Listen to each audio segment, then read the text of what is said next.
Everyone, Shri Nandishwar विद्यालय द्वारा संचालित ऑनलाइन शिक्षण में आपका स्वागत है। अपन देख रहे हैं अपना पहला अध्याय जो कि है बिजनेस नेचर एंड ऑब्जेक्ट, यानी कि व्यवसाय, उसकी प्रकृति और उसके उद्देश्य। तो अभी अपनी रिवीजन क्लासेस चल रही हैं, इसमें अपन अपने 3 क्वेश्चन पढ़ चुके हैं। आज अपन को पढ़ना है अपना चौथा क्वेश्चन जो कि है व्यापार के आर्थिक उद्देश्य की विवेचना कीजिए, यानी कि व्यापार के आर्थिक उद्देश्य कौन कौन से होते हैं। सो अपन आर्थिक उद्देश्य का मतलब होता है ऐसे उद्देश्य जिनके द्वारा धन की प्राप्ति हो, और कोई भी व्यापार किया जाता है वह आर्थिक क्रिया के उद्देश्य से किया जाता है, क्योंकि हमारा सीधा सिंपल सा उद्देश्य रहता है कि हमको लाभ प्राप्त करना है, पैसा कमाना है।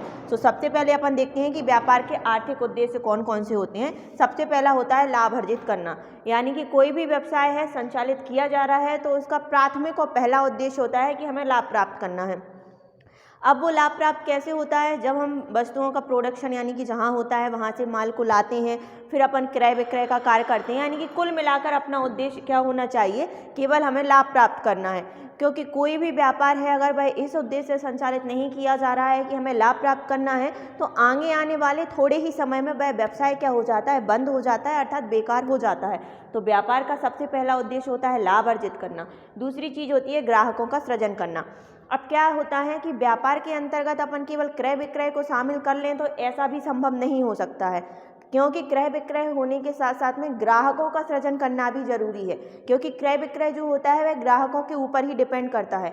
अब आपके ग्राहक, कुछ निश्चित ग्राहक आपके व्यवसाय में हैं, अब आपको क्या करना है? ज़्यादा से ज़्यादा ग्राहकों को बढ़ाना है।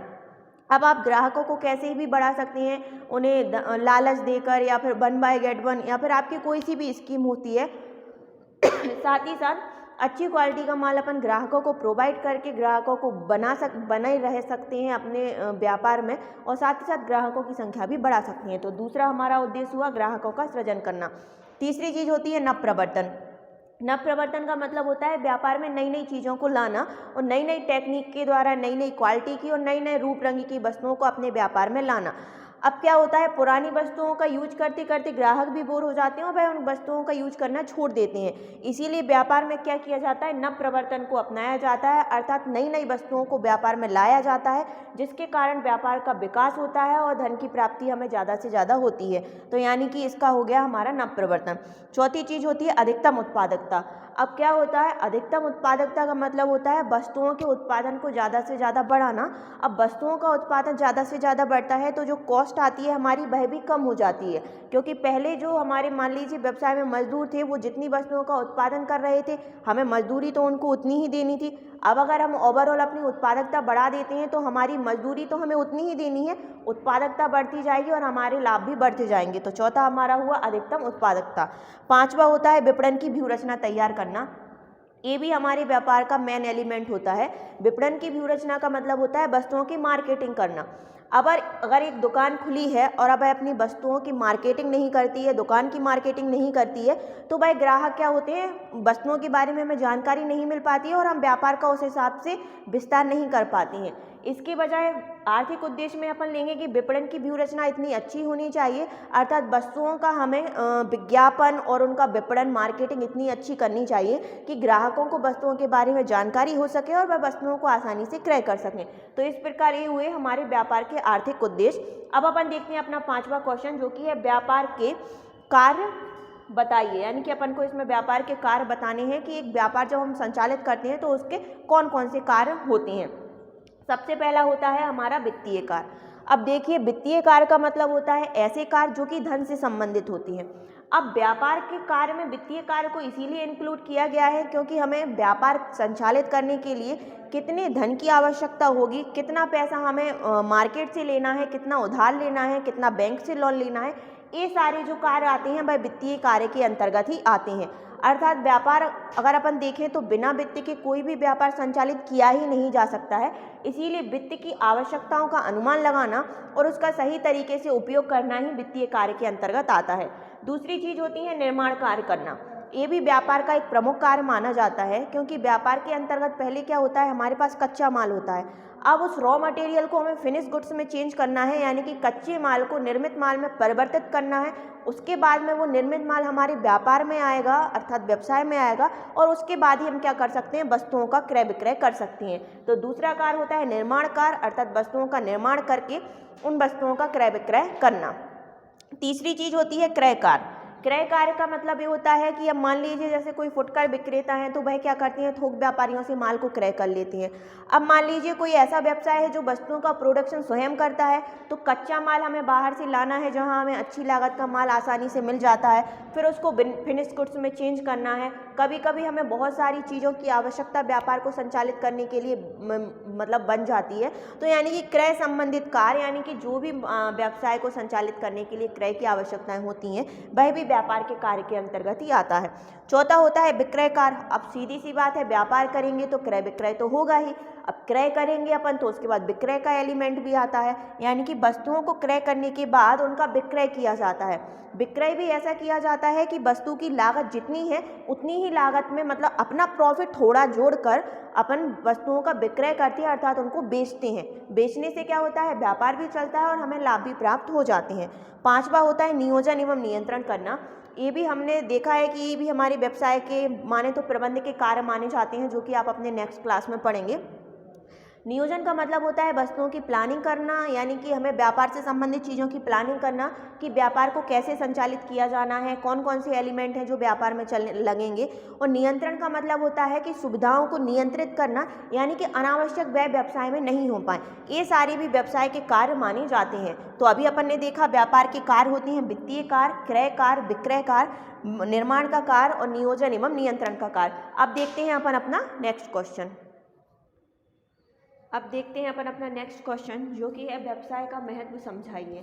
यानी कि एक व्यापार और जो व्यवसाय हम करते हैं उसका महत्व क्या होता है, एक जो व्यापारी के जीवन में या फिर आसपास अपन रहते हैं, अगर एक अपने लिए भी कोई भी चीज़ की नीड रहती है तो अपन क्या करते हैं, दुकानों पर जाकर ही वस्तुओं का क्रय विक्रय करते हैं। सो अब अपन देखते हैं कि एक व्यवसाय का महत्व क्या होता है। सबसे पहला होता है संसाधनों का कुशलतम उपयोग। अब मान लीजिए देखिए कोई भी व्यापार संचालित हो रहा है या फिर अपन अभी यहाँ पर देखते हैं तो हमारे संसाधन होते हैं, एक तो मानवीय संसाधन होते हैं और दूसरे प्राकृतिक संसाधन होते हैं। अब अगर व्यापार संचालित नहीं किया जाएगा तो जो मानवीय संसाधन है जैसे कि मजदूर वगैरह है वो भी हमारे क्या हो जाएंगे, बेकार हो जाएंगे, और जो प्राकृतिक संसाधन है उनका यूज भी पूर्णतः नहीं हो पाएगा। इसीलिए संसाधनों का कुशलतम तरीके से उपयोग करना, अर्थात जिनको व्यवसाय में कार्य करने की आवश्यकता है, जिनको मजदूरी चाहिए है, अर्थात मानवीय संसाधन भी उपयोगी व्यवसाय में हो जाते हैं। और जो हमारे प्राकृतिक संसाधन होते हैं जिनमें डायरेक्टली और इनडायरेक्टली रूप से व्यापार में सहयोग प्रदान करते हैं, तो उन संसाधनों का कुशलतम तरीके से उपयोग हमारे व्यापार में हो जाता है। दूसरी चीज़ अपन देखते हैं, उत्पादन में विशिष्टीकरण प्राप्त हो जाता है। अब देखिए विशिष्टीकरण का मतलब होता है किसी भी उत्पाद में विशिष्टता प्राप्त हो जाना।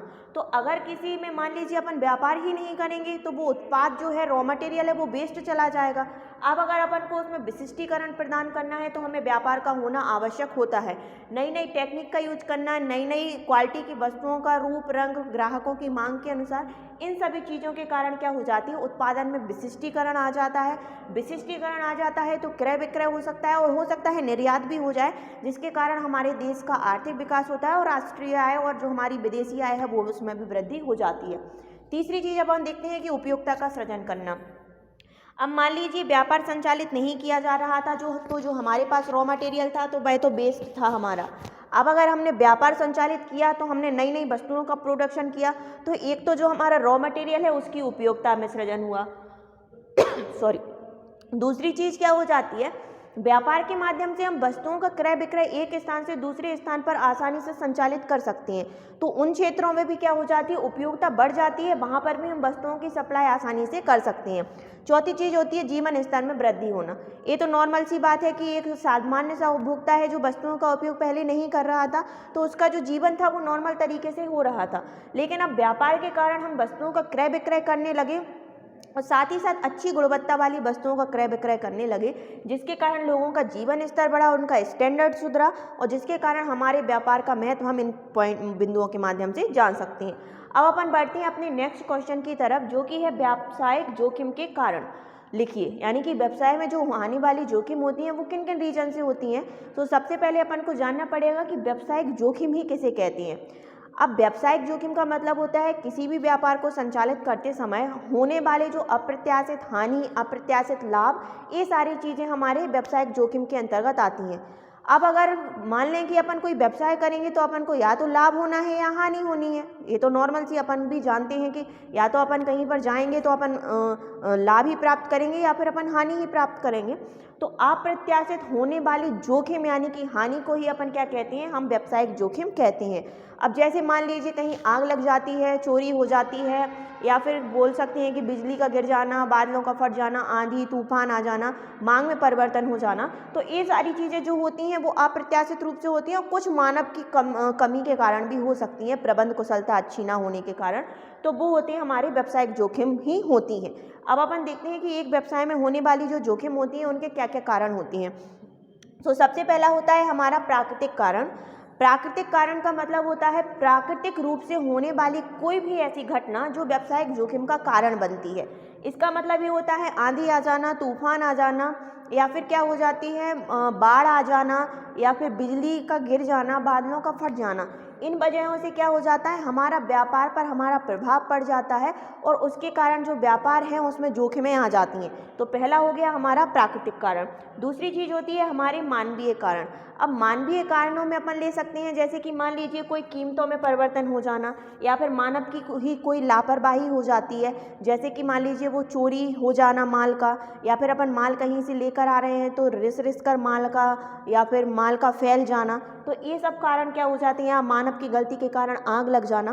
तो ये सारी चीज़ें आती हैं हमारी मानवीय कारणों के अंतर्गत जो व्यावसायिक जोखिम का कारण बनती हैं। तीसरी चीज़ होती है हमारे आर्थिक कारण। आर्थिक कारणों का मतलब होता है ऐसी कोई भी चीज़ जो धन से रिलेटेड होती है, यानी कि आर्थिक कारणों में आती है हमारी कीमतों में परिवर्तन हो जाना, वस्तुओं की मांग में परिवर्तन हो जाना, फैशन में चेंज हो जाना। अब फैशन में चेंज हो जाती है, टेक्निक चेंज हो जाती है, तो ग्राहक वो पुरानी वस्तुओं को क्रय करते ही नहीं है। अब जब हम पुरानी वस्तुओं को क्रय नहीं करेंगे तो जो हमारा प्रोडक्शन किया गया है वह पूरे तरीके से वेस्ट हो जाता है और जिसके कारण हमारे व्यवसाय में व्यावसायिक जोखिम आ जाती है। चौथा होता है हमारा भौतिक कारण। अब भौतिक कारणों का मतलब ये होता है कि कोई भी मशीनरी रूप से चेंज हो जाना। जैसे आप पहले कोई व्यवसाय संचालित कर रहे थे तो उसमें जिस हिसाब से जिस मशीनरी का उपयोग करके प्रोडक्शन किया जा रहा था तो वो क्रय विक्रय आसानी से हो रहा था, लेकिन धीरे धीरे क्या होता जाता है, ट्रेंड चेंज होता जाता है, हमें मशीनरी का भी चेंज करना पड़ता है, टेक्निक भी चेंज करनी पड़ती है, जिसके कारण से क्या हो जाता है, हमें वह भी व्यावसायिक जोखिम का कारण बनती है। सो अभी अपन ने जाना व्यवसाय का महत्व क्या होता है और व्यावसायिक जोखिम के कारण कौन कौन से होते हैं। अब अपन देखते हैं अपना नेक्स्ट क्वेश्चन।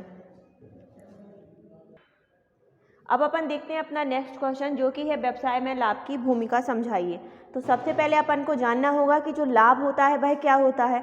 अब किसी भी व्यवसाय में जितने भी व्यय किए जाते हैं उन पर आय का आधिक्य जो होता है वह हमारा लाभ कहलाता है। यानी कि जितने भी एक्सपेंस अपन ने किसी भी व्यवसाय में किए गए हैं, अगर उनसे ज़्यादा अपन को आय प्राप्त हो रही है तो वह हमारा लाभ कहलाएगा। यानी कि 10 लाख के एक्सपेंस मान लीजिए आपने किसी व्यवसाय में किए हैं और आपको 12 लाख की उसमें इनकम होती है, जो जो 2 लाख रुपए होते हैं वह आपका क्या कहलाते हैं, प्रॉफिट कहलाते हैं। अब अपन देखते हैं कि एक व्यवसाय में लाभ जो होता है वह उसकी भूमिका क्या रहती है। सबसे पहला होता है व्यवसाय के अस्तित्व की रक्षा। ये तो सिंपल सी बात है कि अगर कोई भी व्यक्ति है उसको अपना व्यवसाय आगे और अच्छे तरीके से संचालित करना है तो उसे व्यापार में क्या करना पड़ेगा, लाभ प्राप्त करना ही होगा। तो कोई भी व्यवसाय है वह तब तक है जब तक उस व्यवसाय में लाभ है। जैसे ही उस व्यवसाय में लाभ होना बंद हो जाते हैं वहीं के वहीं अपन देख सकते हैं कि व्यवसाय का जो अस्तित्व है वह भी खतरे में पड़ जाता है। तो व्यवसाय के अस्तित्व की रक्षा करनी है तो व्यवसाय में अपन को लाभ प्राप्त होना जरूरी होता है। दूसरा चीज़ होती है कार्य क्षमता में वृद्धि। अब मान लीजिए किसी भी व्यवसाय में कोई लाभ प्राप्त नहीं हो रहे हैं तो अपन उस व्यवसाय को और अधिक विस्तृत नहीं कर सकते हैं, ना तो मजदूरों को अच्छे तरीके से मजदूरी दे सकते हैं। अब मजदूरों को मजदूरी नहीं मिलेगी तो वह ठीक तरीके से काम नहीं करेंगे और व्यवसाय की जो कार्य क्षमता है वह धीरे धीरे घटती जाएगी। इसीलिए कार्य क्षमता में अगर वृद्धि करनी है, व्यवसाय को बढ़ाना है तो हमें लाभ प्राप्त करना बहुत ही ज़्यादा आवश्यक माना जाता है। तीसरा चीज़ होता है व्यवसायियों को प्रेरणा। अब व्यवसायियों को प्रेरणा भी तभी मिलेगी जब व्यवसाय में लाभ प्राप्त होंगे। अब मान लीजिए आप किसी भी प्रकार का व्यापार कर रहे हैं और आपको लाभ प्राप्त ना हो तो एक पॉइंट पर आकर आप भी सोचेंगे कि हमें भी क्या करना चाहिए, अपने व्यापार को बंद कर देना चाहिए। इसीलिए अगर व्यवसायियों को प्रेरणा तब मिलती है जब व्यवसाय में लाभ प्राप्त हो, क्योंकि लाभ प्राप्त होंगे तो वो सोचेंगे कि हम और ज़्यादा से ज़्यादा व्यापार करें, ज़्यादा से ज़्यादा अच्छा व्यापार करें, तो हमें क्या होगा, ज़्यादा से ज़्यादा लाभ प्राप्त होगा और व्यापार भी ज़्यादा से ज़्यादा विस्तृत होगा। चौथी चीज़ होती है भविष्य की अनिश्चितता। अब क्या होता है, प्रत्येक वर्ष व्यवसाय में लाभ प्राप्त होता रहे ऐसा कोई ज़रूरी नहीं होता है, इसीलिए जिस वर्ष लाभ ना हो और व्यापार पर बुरा प्रभाव ना पड़े, इसीलिए हम क्या करते हैं, लाभ को संचित करके रख लेते हैं कि आगे आने वाले समय में जब हमें हानि होगी तो हम उस संचित लाभ का उपयोग व्यापार में कर सकते हैं। इसीलिए भविष्य की अनिश्चितता के कारण भी लाभ को हमें संचय करना आवश्यक होता है। तो इस प्रकार ये हुए हमारे व्यवसाय में लाभ की भूमिका। अब जो नेक्स्ट क्वेश्चन है वो अपन पढ़ते हैं अपनी नेक्स्ट वीडियो में। Thank you.